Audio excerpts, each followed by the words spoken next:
Let's begin what's trending, focusing on the ongoing political reactions to the recent wave of gubernatorial defections from the People's Democratic Party to the All Progressives Congress, while Peter Obi, the Labour Party presidential candidate in the 2023 elections, has weighed in, specifically addressing defections from the Southeast region. Speaking to journalists in Abuja on Wednesday, Peter Obi firmly stated that the defection of governors does not translate to political control over the Southeast. The former Anambra State governor stressed that Nigeria operates a democracy, not a military regime, where states can be captured, emphasizing that political power ultimately rests with the people, not governors or senators. Let's take a look. He must have taken his decision based on his own political views and calculations and everything. But as for, we're not in a military time when you capture people. You're a leader. You tend to do the right things for them to follow you. So I don't think anybody's capturing anywhere. The government needs to do more if they want the people to support them. I've always been consistent on Nnamdi Kanu's flight. There was no need for the arrest in the first place. And now that he has gone, he's been to court, the rules should be followed. Not just for Nnamdi Kanu, for all agitators across the nation. All right, Peter Obi has remained consistent also with the Nnamdi Kanu matter, because that's the last thing he said there. But you were there in Enugu State, and he specifically mentioned Peter Amba, saying that Peter Amba is his friend, and he might have defected for whatever reason he did. I'd like for you to share with us your experience specifically in Enugu with that media chat, and also the fact that Peter Obi is saying it is not governors, nor senators, it is the people that will determine who will lead us. Your thoughts? Right. Well, there's so much to take away, but let's begin with Peter Amba's defection and the media chat. And, he maintains that this has got nothing to do with being bullied or threatened by the ruling party, but it's got to do with failures within the PDP itself to honor the role and the position of the Southeast. And of course, we know the history around that and that role of National Secretary and Ude Okoye and all that transpired. The ultimatum had been issued, and I guess they just had to make good on that threat that they had made, that the Southeast was not feeling honored and respected within the PDP. And now what's also important to note is, of course, the fact that if there's so much contention around the role of the National Secretary, OG, what's the guarantee that whoever is installed as National Secretary after the convention is going to be somebody who's going to allow all of these candidates, all of these people to be able to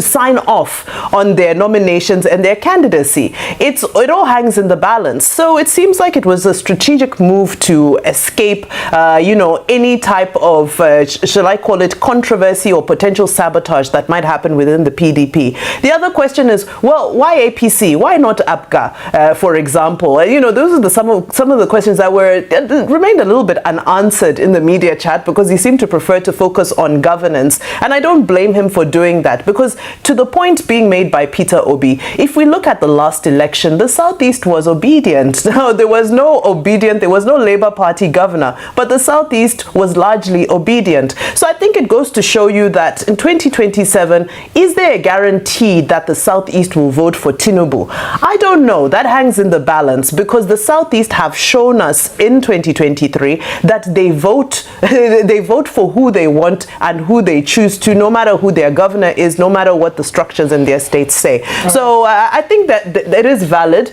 Peter Obi, somebody who benefited from what he's talking about. So I think he's the right person who can actually speak on this, because he was a beneficiary of it. Okay. And now I think the attention should turn to our electoral reforms so that people's votes can truly count. People's votes must count at this time around. Let's now turn our attention to a controversial development, as a former mayor of Blanco, Texas, Mike Arnold, has accused former presidential aide Reno Omokri of being a pathological, habitual, calculating, self-serving liar, alleging that he was deceived and manipulated by Omokri during their personal and professional encounters. The allegations have sparked significant attention on social media platforms. Well, Arnold made the allegation in a lengthy post on X, recounting his experience with a mockery in Kenya, Texas, and Nigeria. The accusations include claims about fabricated luxury car ownership, unfulfilled promises of high-level meetings, and misrepresentation of Arnold's identity during media appearances.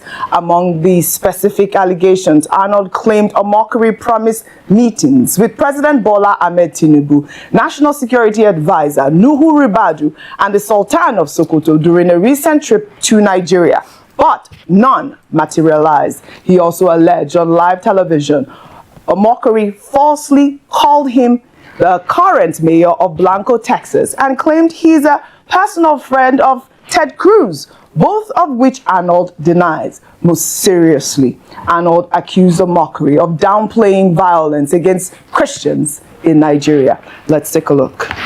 I am going to quote, not a journalist, but an authority apparently. How to identify a hypocrite. Their voice is so loud, condemning injustice against Muslims in USA, yet very silent in condemning genocide of Christians in Nigeria. And that person that said that a couple years ago was Reno Omokri, and he's multiple quotes, tweets like that. He made this a very big issue about Christian genocide in Nigeria not that long ago.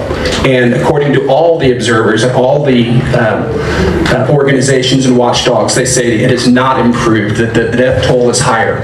So I don't know what's dramatically changed, that he was adamantly, repeatedly calling it a Christian genocide in Nigeria. The only thing I know that's changed is the administration and his employer. So.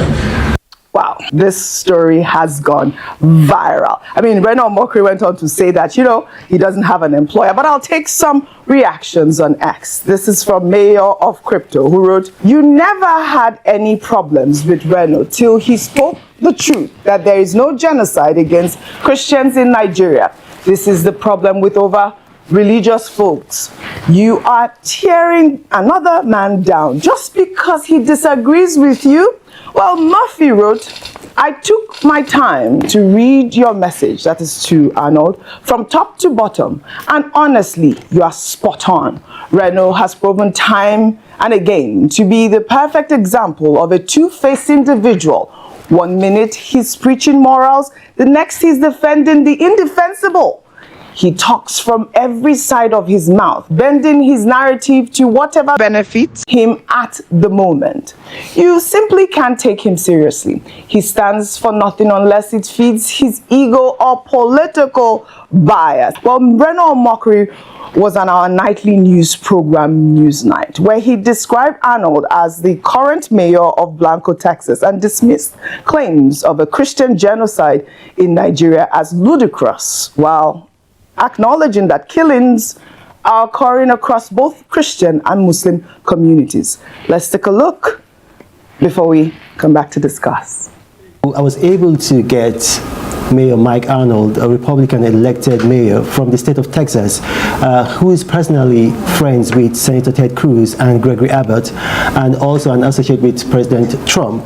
And I invited him over to Nigeria for fact-finding. Not just him, I invited also a filmmaker. I wanted them to see for themselves. So I invited these two gentlemen here, and before they came, they briefed Senator Ted Cruz and Congressman Chip Roy, and they're here. This whole idea of a Christian genocide in Nigeria is ludicrous. Yes, there are killings of Christians in Nigeria, and anybody who denies that will be, frankly, a dishonest person.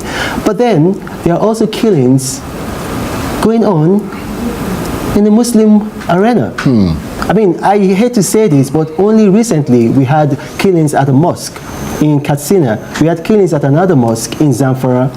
And if you have these terrorists go to a state like Benue and they hit people there, obviously most of the victims will be Christians. Why? Because Benue is a Christian-dominated state.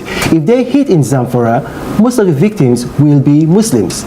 So there's no Christian genocide, and to prove it, I've invited this gentleman for fact-finding. Right. All right. I mean, Reno Mokari there is also stressing the claims of the federal government, saying that, there is no Christian genocide in Nigeria. These terrorists attack Muslims, and mosques have been burnt as well as churches. Muslims have been killed. And he also had, the imam there as well. But your thoughts on all of the conversations so far, especially on social media and from the current mayor of... No, he's not the current. I know he's not, of course.